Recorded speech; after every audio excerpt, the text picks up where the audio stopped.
All right, athletes, coming at you today. Hopefully that's squared up.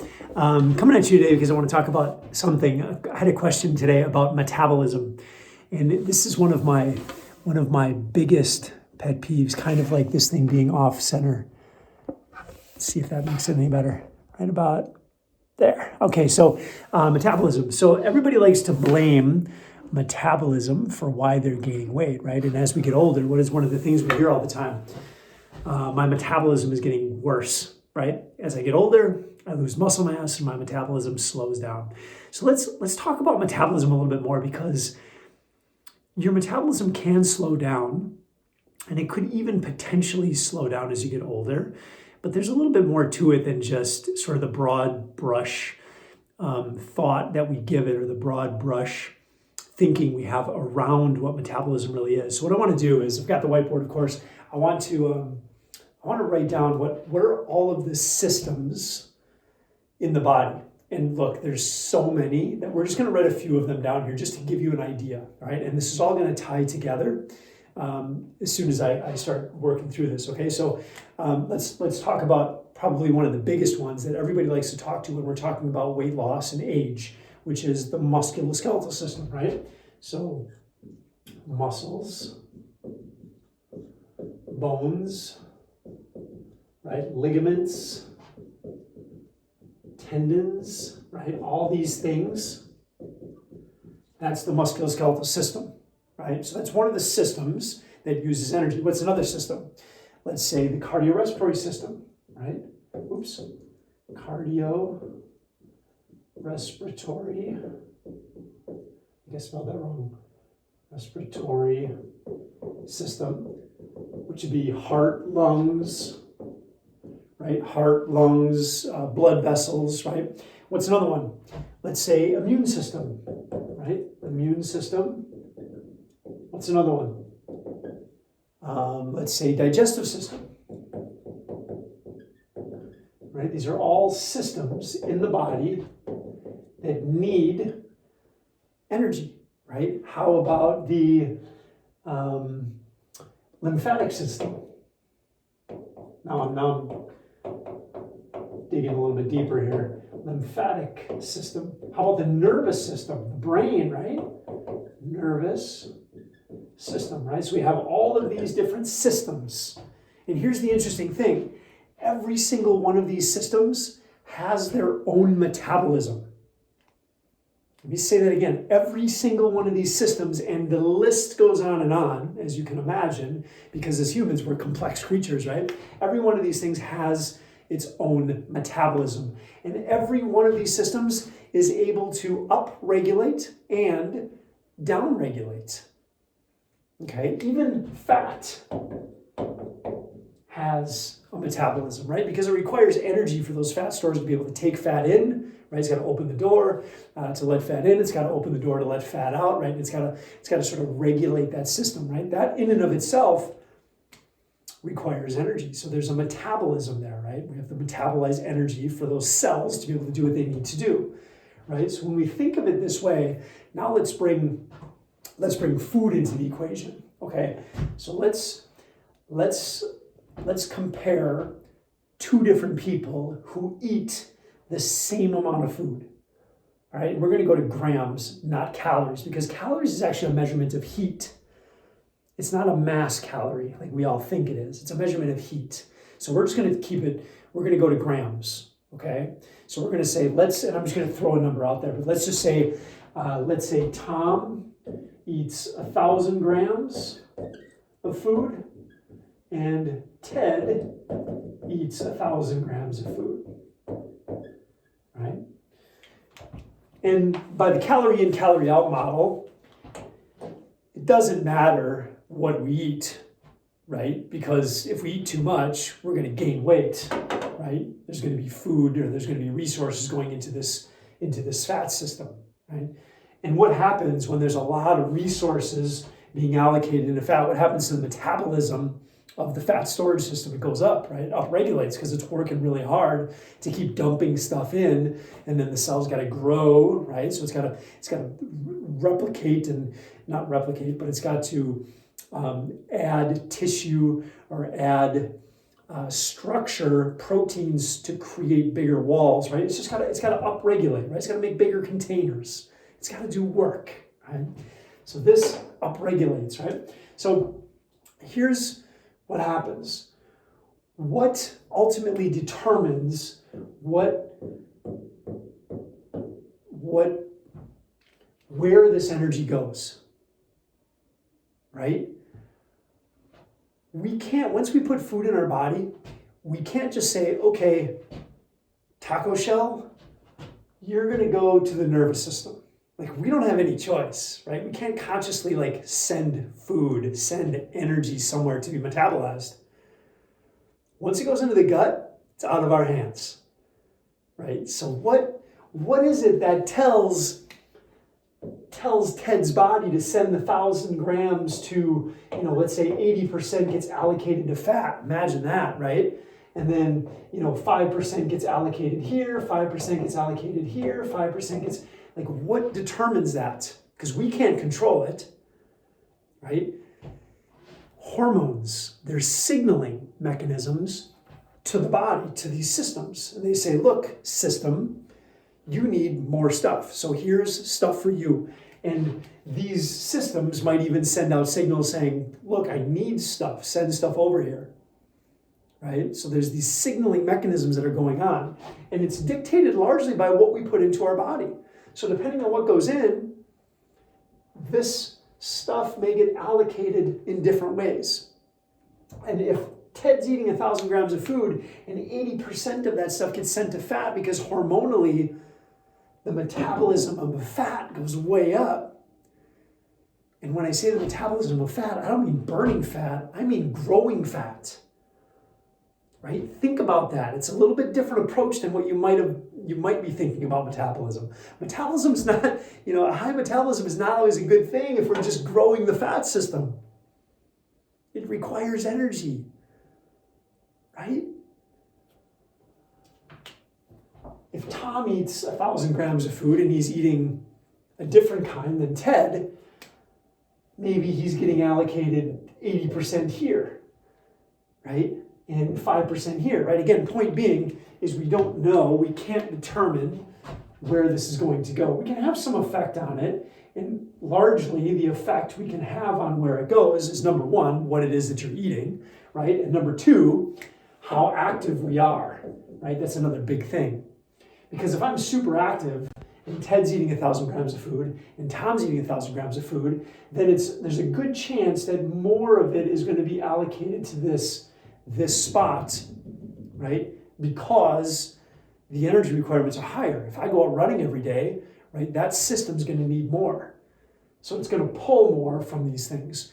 But it doesn't mean that they're both going to be equal. If Ted is eating a lot of really poor food, let's say he's living on French fries and donuts, and he's running every day. First of all, what do you think his energy levels are going to be like? Right? He's going to go out and drag his butt. What do you think his performance is going to be like? Not very good, right? Right? So what's happening there?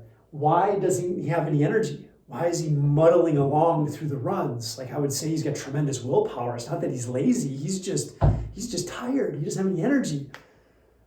Because all of the resources are being allocated into fat. The fat cells are super greedy. We keep sending the signal by eating the wrong foods. We're sending a signal to say, fat, keep collecting. I call it greedy fat, right? Greedy fat. And if we got greedy fat, we can't allocate resources in other places, right? But if we add all of the energy requirements up in the body, right? If we add all the energy requirements up, it's going to be 1,000 grams.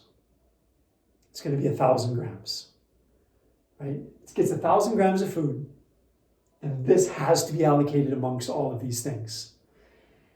And when the signaling is wrong and fat is greedy, it's going to rob all of these other things. Because if you only put in 1,000 grams and 80 of them or 800 of them go here, that only leaves a little bit for the rest.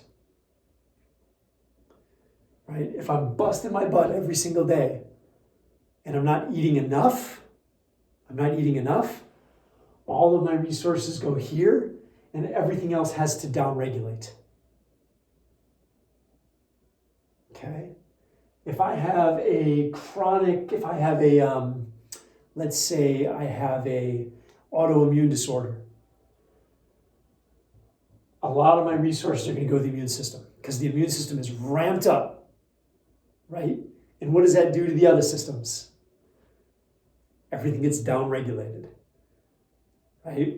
So you can see like the signaling mechanisms are what allocate these resources, but as a whole, we're still eating the same amount, but one person's getting fatter than the other. So it really doesn't have anything to do with just this broad one big number of metabolism. What it has to do with is where the energy is going. Where does the energy go? How do we hack the signals? How do we hack the hormones to be able to let the healthy body allocate it how it needs to, right? And it's one of the reasons we got to make sure that we don't reduce our calories or reduce our consumption by too much, because we rob all of these systems and then everything downregulates, right? We have to make sure that we're eating enough, right? So hopefully this makes sense. It's possible for two people to eat the same number of calories and one person can get fatter. One person can get fatter. It has nothing to do necessarily with metabolism, because no matter what I put in, I'm going to metabolize that energy somehow, right? I'm either going to put some of it in fat, and I'm going to ramp up my metabolism of my fat storage system, and then it's going to go to some of these other places. But if fat is greedy and I keep depleting my lymphatic system of energy because it's constantly being downregulated, what's going to happen to my ability to create white blood cells, to shuttle white blood cells around? What's going to happen to my immune system? It's going to be potentially affected. I'm not going to be able to fight infections as well, right? So we have to make sure that we're allowing resources to be adequately allocated across these things. How do we do it? Like this, I get into all this nerdy stuff, but the simple thing is we just got to eat some real food. We got to get away from all the processed, refined crap that purposely forces all of this stuff into the fat cells. It creates greedy fat. It has nothing to do with how low your metabolism is. It has to do with how bad your diet is. And your sleep. Because your sleep will, if you compound poor sleep with bad food choices, the hormones get even more wacky. You can get even fatter. It's crazy. It's crazy.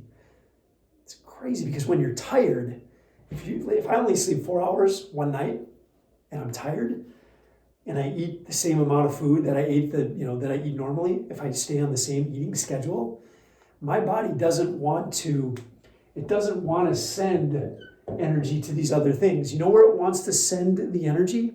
It wants to put it in fat. And why does it want to store it as fat? Because it wants you to go to sleep. It doesn't want you to be ramped up and energetic. It wants you tired. It's like, okay, we're going to send the signal to put this food in the fat storage so that this guy can go to sleep. We're going to save it until after he sleeps, till he rests. And we'll use it when he's back to being energetic so he can go out and he can work through some exercise. Right? So hopefully that makes sense. It's not about your metabolism. It's about the allocation of the resources. Okay, our metabolism pretty much does match whatever it is that we put into our body. Are you down-regulating that? Number one, because you're not eating enough. And if you're down-regulating the metabolism of some of these things, and you're sending most of those resources into fat, you're going to be tired, you're going to feel awful, your energy levels are going to be off, your health is probably going to get worse and worse and worse, right? We have to make sure that you're eating enough, and we have to make sure that, more importantly, you're eating the right food. Most of us have no problem with eating enough. Most of us have no problem with quantity. Today's day and age, food is everywhere. The problem is the quality. Okay? There's my rant for today. I hope this made sense. I tend to get a little nerdy sometimes because it drives me insane. Just the statements that people throw out without even really understanding anything about human physiology. And I'll be the first to admit that this is so complex that nobody has this completely figured out. Not me, not the medical doctor, not the research scientist. It's why we do research. It's why scientists do what they do, is because they're trying to figure all this out. So even what I'm explaining here is a very crude example, right? The human body, there is some magic in there that we haven't even figured out yet. But we've gone too broad stroke to think that we got it all figured out by just saying something like, well, it's just because my metabolism is poor. We have to dig a little bit deeper. And even though we don't know all of the exact mechanisms, this is the reason why just simply calories in, calories out metabolism is not the only answer. It's bigger than that. Imagine that, human physiology. It's complex, right? All right, hope this finds you well. I'm done ranting for today. Drop the mic, drop the pen. Have a great day.